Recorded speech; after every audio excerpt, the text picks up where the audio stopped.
우리 한번 따라할까요? 하나님의 사랑은 그리움의 눈먼 사랑입니다. 한번 더 할까요? 하나님의 사랑은 그리움의 눈먼 사랑입니다. 우리를 너무 그리워하셔서 울다가 지치시고 눈이 멀은 그런 사랑을 우리에게 부어주시는 분이 우리 하나님입니다. 그 하나님 사랑 가운데서 은혜를 누리시는 여러분과 제가 되길 바랍니다. 여러분들 혹시 자녀를 키우면서 자녀를 잃어버렸던 경험이 있습니까? 놀이공원이나 해수욕장, 또 사람들이 많이 붐비는 곳에 잠시 한눈을 파는 사이 아이가 없어져서 당황했던 그런 경험이 있습니까? 마치 미친 사람처럼 이리저리 찾아 헤매는 것이죠. 만약 누구든지 이런 경험을 하게 된다면 가슴이 철렁 내려앉고 앞이 캄캄해질 것입니다. 가끔 방송에서 실종된 아이를 찾아다니는 부모들의 이런 사연들을 볼 때가 있는데 눈물 없이는 참 볼 수가 없고 들을 수가 없어요. 실종된 자녀를 찾기 위해 가보지 않은 곳이 없고 해보지 않은 일이 없다고 합니다. 현수막을 걸고 전단지를 돌리는 것은 기본이고 전국에 흩어져 있는 고아원, 보육원, 수용시설을 찾아 헤매 다닙니다.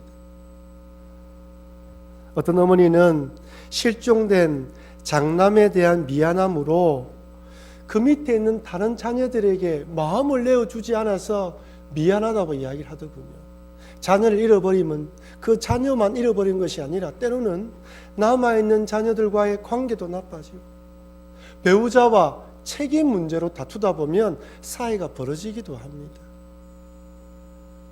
그런데 그 어머니가 하시는 말씀이 자녀를 잃어버린 엄마로 살 자격이 없지만 살아가는 이유는 실종된 아들이 언젠가는 반드시 살아 돌아올 것이라는 기대감을 가지고 그 집을 떠나지 않는다는 거예요.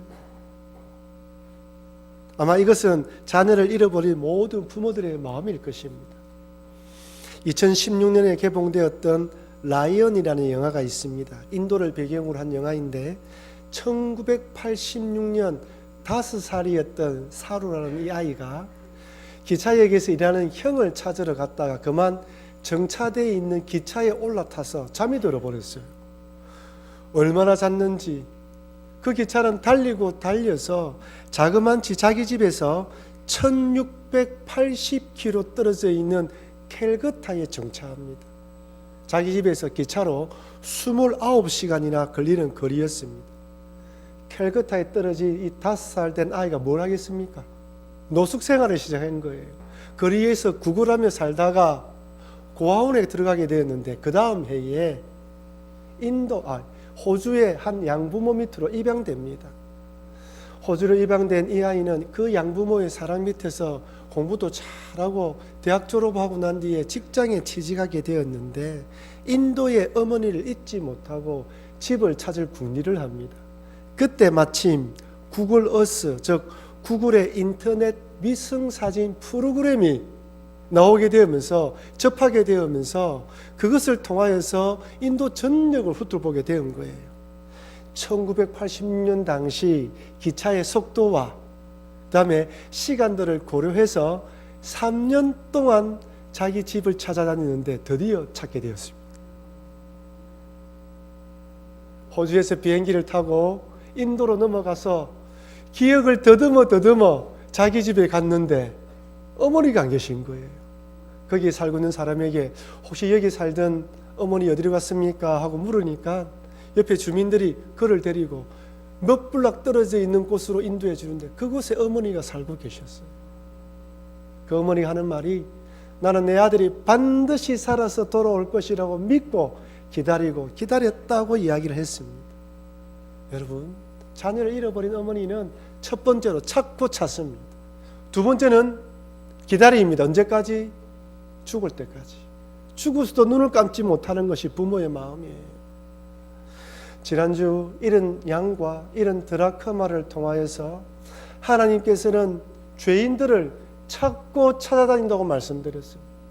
오늘은 그렇게 찾고 찾아다니신 하나님께서 잃어버린 이 죄인들을 얼마나 간절한 마음으로 기다리는지 살펴보면서 은혜를 나누려고 합니다. 마치 오늘 본문처럼 집 나간 탕자를 눈 빠지도록 기다리는 아버지처럼 우리 하나님도 집 나간 죄인들, 멀리 떠난 죄인들을 이 아버지처럼 눈이 멀 정도로 울면서 기다리고 있다는 것이죠. 그럼 여러분, 우리는 누구입니까? 세상이 뭐라 하든지 간에 우리는 하나님이 찾고 찾은 사람이고 하나님이 기다리서 구원해낸 하나님의 백성인 것을 잊지 마시길 바랍니다. 여러분, 저는 지난주, 이번 주, 다음 주도 마찬가지예요. 11월 달은 감사의 절기지 않습니까? 감사하는 날입니다. 올 한 해 여러분의 삶들이 어찌했든 간에 어제의 말씀, 오늘 말씀, 다음 말씀을 통하여 그럼에도 불구하고 우리는 하나님의 자녀라는 그 믿음으로 힘들고 어렵지만 그 사랑 안에서 이겨나가시는 여러분과 제가 되길 주의 이름으로 축원합니다. 먼저 오늘 본문을 보면 아버지께 유산을 요구하는 아들을 보게 됩니다. 15장 12절 우리 같이 읽어볼까요? 그 둘째가 아버지에게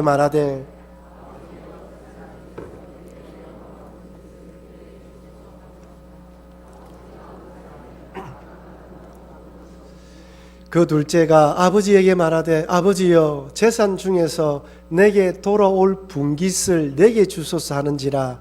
아버지가 그 살림을 각각 나눠 주었더니 내게 돌아올 분깃, 참으로 불효막심한 못된 아들입니다. 자기 돈입니까? 자기가 벌었습니까? 여러분, 가끔 아이들 키우다 보면 좀 괘씸하다는 생각이 들 때가 있죠. 돈 버는데 한 푼도 보태주지 않고 갖다 쓰는 주제에 피자 사달라, 치킨 사달라, 너무 당당하게 이야기를 해요. 그럴 때는 한 대 딱 쥐어받고 싶습니다. 자녀이기 때문에 요구하는 것이죠. 그런데 이 아들은 너무해요. 아버지께 미리 유산을 물려달라고 요구하는 것입니다. 아무리 못되고 뻔뻔스러운 자녀일지라도 부모님에게 미리 유산을 달라고 하는 사람은 그렇게 많지 않습니다. 그렇다면 왜 이 둘째 아들은 이렇게 유산을 미리 달라고 했을까요? 아마 큰 재산을 받아서 자기 나름대로 사업을 한번 해보겠다 생각했겠죠. 많은 돈을 벌고 나면 아버지가 주신 돈 다 갚아주겠다, 그리고 효도하겠다 생각했겠죠. 그런 마음으로 아버지에게 재산을 요구했을 것입니다. 아니면 너무 못된 아들이기 때문에 미리 받아서 좀 흥청망청 살아보겠다 생각할 수도 있는 것이죠. 어쨌든 아버지는 아들이 원한 대로 주었습니다. 여러분, 아버지가 왜 주었을까요? 아버지가 이 아들을 재산 주면 성공할 것이라 믿었기 때문에 주었습니까? 아닙니다. 아버지는 이 아들이 성공하지 못한다는 것을 알았을 거예요. 그럼에도 왜 주었을까요? 말해봤자 듣지 않으니까요. 싸워봤자 관계가 벌어지니까요. 한번 경험해보라는 것이죠. 세상이 어떤 곳인지 한번 알아보라는 마음으로 재산을 나눠 주었을 것입니다. 이렇게 재산을 받은 아이가 저 멀리 떠나서 나아갑니다. 어떻게 되었습니까? 누가복음 15장 13절 그 후 며칠이 안 되어 둘째 아들이 재물을 다 모아가지고 먼 나라에 가 거기서 허랑방탕하여 그 재산을 낭비하더니, 며칠이 안 되어 갔다는 것은 나름대로 계획이 있은 거죠. 나는 그쪽에 가야지, 거기에 무슨 사업이 잘 된다고 해, 한번 투자해 봐야지, 그런 마음을 가지고 갔을 것입니다. 네, 여러분, 이 둘째가 세상과 인간에 대해서 무엇을 몰랐습니까? 두 가지를 몰랐습니다. 첫째는 욕망을 통제하거나 절제하기가 쉽지 않다는 것을 몰랐어요. 인간은 원죄를 안고 태어났기 때문에 죄의 유혹에 쉽게 넘어갑니다. 여러분, 우리가 예수님 믿어 구원받습니다. 구원받았습니다. 하지만 이 육신의 몸을 입고 있어요. 아직 부활의 몸을 입은 것이 아닙니다. 이 육신의 몸은 무엇을 좋아합니까? 하나님의 말씀에 순종하기 좋아합니까? 내 뜻대로 살기를 좋아합니까? 내 뜻대로 살기를 좋아해요. 내 하고 싶은 대로 살아가기를 좋아합니다. 사람들이 도둑질하면 죄인 줄 모릅니까? 거짓말하면 나쁜 짓인지 모릅니까? 도둑놈들도 자기 자식에게는 도둑질 하지 말라고 가르치지 않습니까? 그다음 왜 사람들이 죄인 줄 알면서도 왜 거짓말하고 사기치고 나쁜 짓을 하는 것일까요? 우리가 죄를 좋아하기 때문입니다. 본능적으로 자기 중심, 자기 우선으로 생각하고 자기 욕심 채우려 하다 보니까 본의 아니게 거짓말인 줄 알면서도 거짓말하고 남의 물건인 줄 알면서 슬쩍 가져가는 것이 인간인 거예요. 또한 아울러 우리 인간들은요, 한번 쾌락이나 재미, 어떤 것에 깊이 빠지면 절대로 통제가 되지 않습니다. 도박 중독, 약물 중독, 게임 중독, 무엇이든 중독에 빠지면 절제가 안 돼요. 통제가 안 됩니다. 우리 아이들 키우는 부모님들 중에 스마트폰과 컴퓨터 게임들 때문에 아이들과 한두 번 실랑이 벌려보셨죠? 우리 교회 아이들은 다 착하기 때문에 절대 그런 일이 없습니다. 아이들이 한번 게임에 빠져보십시오.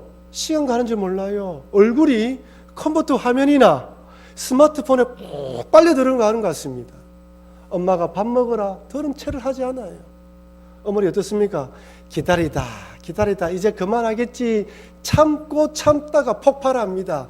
고함 지르는 것이죠. 그만두라고 했지. 3차 대전이 일어납니다. 그렇다면 아이들은 이렇게 오래 하면 엄마가 화낼 줄 모를까요? 다 압니다. 자기들도 내가 너무 오래 하고 있구나, 한번 큰 소리 나겠는데 생각하면서도 손을 놓지 못하는 거예요. 이번에 세미나 가서 어느 목사님의 사모님의 이야기를 들었습니다. 한 번은 자기 아들이 너무 컴퓨터 게임에 빠져 있길래 화가 머리까지 치밀어 올라서 고함을 지르려고 하다가 고함을 지르면 관계가 나빠지니까 이렇게 이야기했다고 합니다. 손님, 사발면 하나 끓여드릴까요? 1,000원입니다. 무슨 말인지 아십니까? PC방에 게임을 하다가 배가 고프면 사발면을 끓여 먹으니까 여기 PC방이 아니라는 것이죠. 네가 너무 오래 하고 있으니 좀 그만두라고 재치 있게 위트 있게 사모님이 말한 것입니다. 거기서 만약에 컴퓨터 전원을 뽑아버렸다면 큰일 나는 것이죠. 한번 재미에 빠지면 또한 어떤 유혹에 넘어가면 극복하지 못하는 것이 우리 인간이에요. 둘째 아들은 자기 머릿속에 이런 사업을 하겠다, 이런 계획을 다 꾸몄을 것입니다. 그런데 돈 냄새를 맡고 찾아온 자들이 유혹하기 시작합니다. 보암직하고 먹음직스럽고 있음직한 것들로 유혹하는 거예요. 이 젊은 청년이 아버지도 안 계시죠. 아는 사람도 없죠. 한번 쾌락에 맛봅니다. 여러분, 그렇게 쾌락에 맛보고 난 뒤에 돌아왔을 때 무슨 생각을 했을까요? 내가 미쳤지. 이 돈이 어떤 돈인데 내일은 절대 가지 말아야지. 안 했겠습니까? 그 다음날 또다시 유혹이 찾아올 때 쇠사슬에 매인 짐승처럼 끌려가는 거예요. 이러면 안 되는데 저러면 안 되는데 하다가 보니까 모든 재산은 다 허랑방탕하게 탕진한 후가 돼버린 것입니다. 둘째 아들은 유혹이 찾아오면 쉽게 넘어간다는 걸 알지 못한 거예요. 두 번째는 무엇일까요? 쉽게 들어온 돈은 쉽게 나간다는 사실을 몰랐습니다. 로또에 당첨된 사람들 중에 망한 사람이 많다고 하잖아요. 우리가 생각하기에 평생 먹고 살 만큼 큰 돈인데도 허랑방탕에 다 흡입해버리고 다 써버려서 거지가 되었다는 이야기 듣지 않습니까? 여러분, 그런 사람들은요, 열심히 일해서 한 달 월급 받는 곳 살아가지 못합니다. 큰 돈 맛보았기 때문에 또 그런 일이 일어나겠지 생각하고 로또나 한탕에 목숨을 거는 것이죠. 대박이 터질 걸 바랍니다. 이 아들이 자기가 그 돈을 자기 피와 땀으로 벌은 돈이라면 이렇게 허랑방탕에 썼을까요?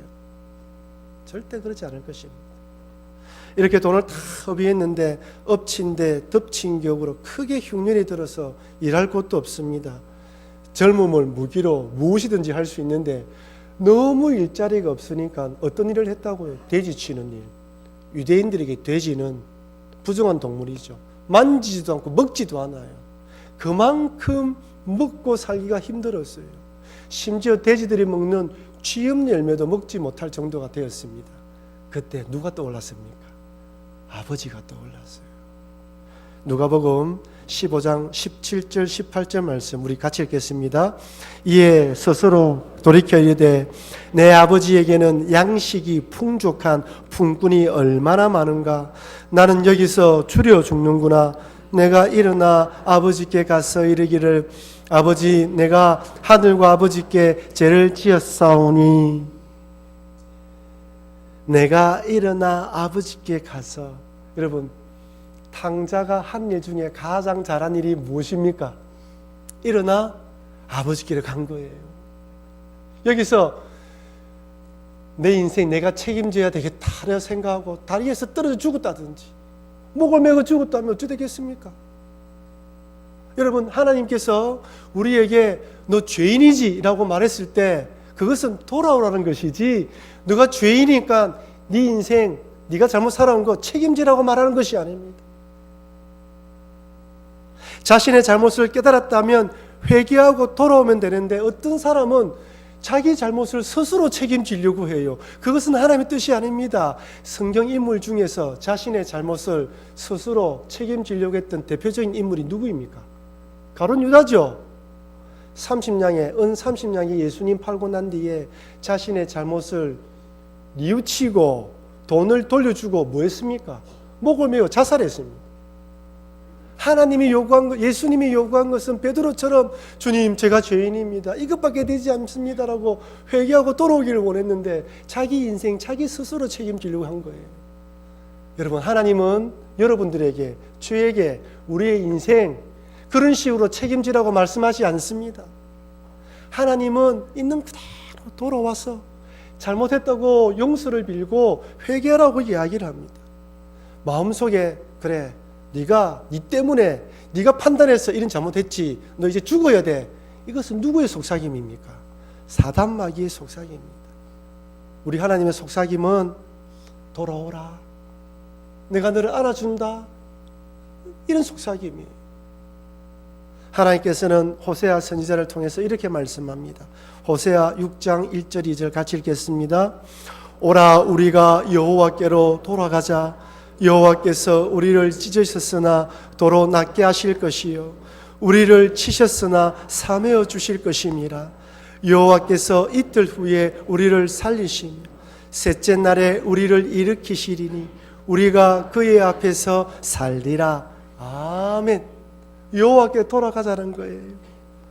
여호와께 돌아가면 찢으셨으나 낫게 하실 것이고 치셨으나 사매어 주실 것이고 셋째 날에는 우리를 일으켜 주시고 살려 주신다고 말합니다.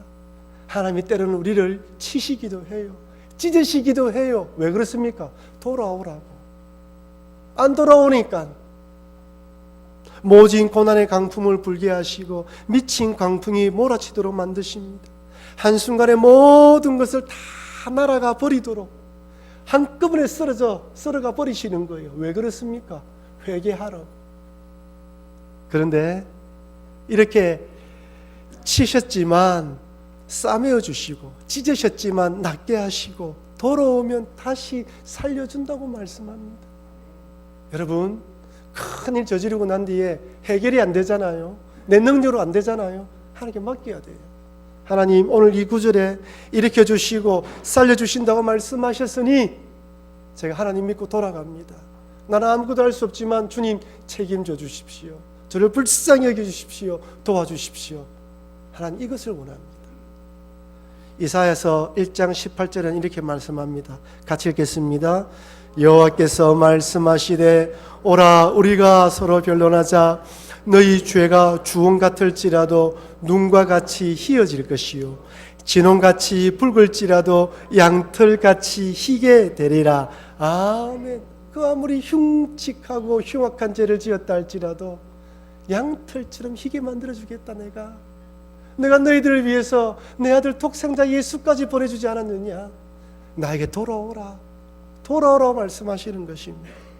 그럼 혹시 여러분들 가운데 영적, 육적, 심리적으로 탕자처럼 모든 것을 잃어버리고 의지할 곳이 없다면 오늘 이 말씀이 주님이 나를 부르는 말씀으로 받아들이시고 다 내려놓으시고 돌아가셔서 주님 안에서 안식을 누리시길 주의 이름으로 축원합니다. 그러면 어떤 죄라도 양털처럼 희게 해주시고 찢어진 곳은 싸매어 주시고 내 힘으로 감당하지 못할 것들은 하나님께서 책임져 주실 것입니다. 이렇게 거짓골로 돌아온 둘째 아들을 아버지가 어떻게 받아주십니까? 누가복음 15장 20절 우리 같이 읽겠습니다. 이에 일어나서 아버지께로 거리가 먼데 아버지가 그를 보고 측은히 여겨 달려가 목을 안고 입을 맞추니. 여러분, 이 구절에서 여러분 시선을 끄는 구절이 끌고 있는 단어가 어떤 단어입니까? 아직도죠. 거리가 먼데. 그다음 또 뭐 있죠? 측은히 여기는 거예요. 아직도 거리가 먼다는 말은 무슨 말입니까? 아버지가 늘 기다리고 있었다는 것이죠. 유대인들 우리하고 좀 비슷한 게 있어가지고 그 당시에는 이렇게 뛰어간다든지 신발을 신지 않고 가는 것은 안 되는 거였는데, 이 아버지가 아들을 바라보고 지금 뛰어가는 거잖아요. 그 다음에 측은히 여기다, 이 헬라어 뜻이 무엇이냐면, 잘 들으십시오. 내장까지 일렁일 정도로 마음이 아파서 견딜 수 없는 상태, 애끓는 마음이에요. 나는 죄인으로 고개를 들지 못하는데 우리 아버지가 어떻게 바라보고 있어요? 애끓는 마음으로, 애타는 마음으로, 불쌍히 여기는 마음으로 바라봐요. 여러분들이 지난 일주일 동안 어떤 삶을 살았는지 저는 알지 못합니다. 여러분들이 이 자리에 앉아서 주여 부족합니다라고 기도하면 우리 주님이 애끓는 마음으로 바라보신다는 거예요. 렘브란트가 그린 돌아온 탕자 그림이 있습니다. 이 그림이 러시아의 에르미타주 전시관에 미술관에 전시되어 있는데 크기가 가로 1.8m, 제가 키가 177이거든요. 그러니까 제가 구두를 신었으니까 좀 더 크겠지요. 170, 180. 그 다음에 폭이 세로가 2.4m 큰 그림이에요. 이 그림 한번 보십시오. 거짓 얼굴로 돌아온 아들을 아버지가 두 팔로 안아주십니다. 이 그림을 보고 자신의 인생을 바꾼 사람이 있는데 헨리 나우멘입니다. 이분은 하버드 대학교 교수였는데 이 그림을 3일 동안 쳐다보면서 하버드 대학교 교수 자리를 내려놓고 캐나다에 있는 라리쉬 공동체에 들어가서 지적 장애인들과 함께 생활합니다. 그의 책 탕자의 귀향에서 지적 장애인과 함께 사는 것은 집 나간 아들을 기다리는 아버지의 두 팔을 향해 다가가는 과정이었다라고 기술했습니다. 여러분, 렘브란트 그린 돌아온 탕자의 그림 한번 자세히 보십시오. 빛이 아들과 아버지에 비추고 있습니다. 얼굴에, 그죠? 여기 몇 가지 특징이 있는데 첫 번째는 아버지의 눈입니다. 아버지 눈이 어떻습니까? 한쪽 눈은 감겨져 있고 한쪽 눈은 눈의 시선이 아들을 보고 있습니까? 다른 곳을 보고 있습니까? 다른 곳을 보고 있어요. 한쪽 눈은 초점이 맞지 않고 다른 눈은 감겨져 있습니다. 이것은 아들을 만나서 반가우며 눈물로 일시적으로 초점이 맞지 않는 것이 아니라 집 떠난 아들을 그리워하면서 울다가 짓눌린 것을 렘브란트가 이것으로 표현한 거예요. 한쪽 눈은 짓물러졌고 한쪽 눈은 시선이 맞지 않는 이상이 생겼다는 거예요. 이런 눈으로 아버지가 기다린다는 거예요. 둘째는 아버지의 손입니다. 한 손은 가녀리고 매끈한 여인의 손이고 한 손은 강인한 남성의 손이죠. 이쪽 손, 여러분 보시는 이쪽 손은 어머니 손이고 이쪽 손은 아버지의 손입니다. 렘브란트가 뭘 표현한 거예요? 아버지 마음속에 어머니의 그런 애절한 마음과 아버지의 든든한 마음, 그 사랑으로 이 아들을 품어준다는 거예요.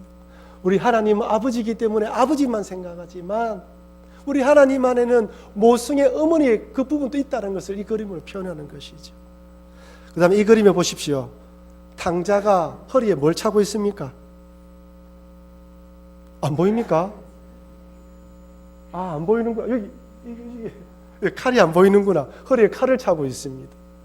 왜 칼을 차고 있을까요? 왜 렘브란트가 칼을 그렸을까요? 이 칼은 이 집 아들의 자식이란 상징입니다. 즉 허랑방탕하게 모든 걸 탕진하고 다 팔아도 칼만은 팔지 않았다는 것이죠. 아버지 아들됨을 잃지 않았다는 걸 보여주는 것입니다. 여러분, 깊은 의미가 있어요. 우리가 예수 그리스도로 믿고 구원받고 난 뒤에 하나님은 우리를 절대로 버리지 않습니다. 여러분이 어떤 삶을 살더라도 우리 하나님은 우리를 아들로 품어주십니다. 예수 그리스도를 구주로 믿는 그 믿음. 렘브란트는 칼을 통하여서 이 아들이 그럼에도 아버지의 아들이란 상징을 가지고 돌아왔다는 걸 보여줍니다. 마지막으로 아들의 돌아온 탕자 아들 얼굴 한번 보십시오. 편안합니까? 인상을 찡그리고 있습니까? 편안하죠. 험한 세월 보내고 괴롭고 힘든 시절을 보냈다가 아버지 품에 돌아와서 편안히 안식을 누리고 있습니다. 여러분, 세상에 성공했습니까? 남들이 알아주는 지위에 올랐습니까? 하나님 품에 안기지 않으면 안식이 찾아오지 않습니다. 반대로 힘들고 어려워도 매주일마다 말씀을 듣고 여러분이 개인적으로 성경 말씀을 통하여 하나님 품에 안기면 하나님 주시는 평안함으로 우리가 안식을 누리게 됩니다. 그러니 여러분의 형편이 어떠하든 주님 안에서 안식을 누리시기를 주의 이름으로 축원합니다. 마태복음 11장 28절 30절에서 이렇게 말씀합니다. 같이 읽겠습니다. 수고하고 무거운 짐진 자들아 다 내게로 오라. 내가 너희를 쉬게 하리라. 나는 마음이 온유하고 겸손하니 나의 명예를 메고 내게 배우라. 그리하면 너희 마음이 쉼을 얻으리니 너는 내 멍에는 쉽고 내 짐은 가벼움이라 하시니라. 아멘. 수고하고 무거운 짐진 자들아, 지난 한 주간 동안 올해를 살아오시면서 수고하고 무거운 짐을 지고 가시느라고 고생 많으셨습니다. 우리 주님 앞에 다 내려놓으시고 주님 품에 안겨서 안식을 누리시는 여러분과 제가 되길 바랍니다. 이렇게 돌아온 아들을 아버지는 따뜻하게 품어주시고 품꾼의 하나가 아니라 아들로 받아주십니다. 누가복음 12장 22절 23절 같이 읽겠습니다. 아버지는 종들에게 이르되 제일 좋은 옷을 내어다가 입히고 손에 가락지를 끼우고 발에 신을 신기라. 그리고 살진 송아지를 끌어다가 잡으라. 우리가 먹고 즐기자. 아멘. 모세에게는 신을 벗으라 했죠. 신을 신겨주는 거예요. 내 아들의 표시입니다. 상속자의 표현으로 반지를 끼워줍니다. 아버지 아들의 좋은 옷을 입혀줍니다. 하나님께 돌아가기만 돌아갑니다. 우리 하나님은 말씀으로 위로해 주시고 풍족한 것으로 채워주시고 사랑으로 품어주십니다. 사랑하는 성도 여러분, 우리가 누구입니까? 길을 잃어버린 어린 양처럼 집을 떠난 탕자처럼 내 뜻대로 내 마음대로 한번 살아보려고 하나님을 떠났던 자들입니다. 때로는 허랑방탕하게 살기도 했고 또 때로는 내 고집과 아집으로 내 마음대로 살아오기도 했습니다. 하지만 이런 우리들을 하나님께서는 애타게 찾고 찾으셨고 눈이 멀 정도로 울면서 기다리셨다가 우리를 찾아주셨습니다. 그럼 여러분, 세상 가운데서 세상적으로 비교하여 보잘것없고 참 부족한 자일지라도 하나님께서 찾은, 잃었다가 되찾은 하나님의 아들과 딸임을 잊지 마시고 이 믿음으로 감사하며 남은 평생을 살아가시는 여러분과 제가 되길 주의 이름으로 축원합니다.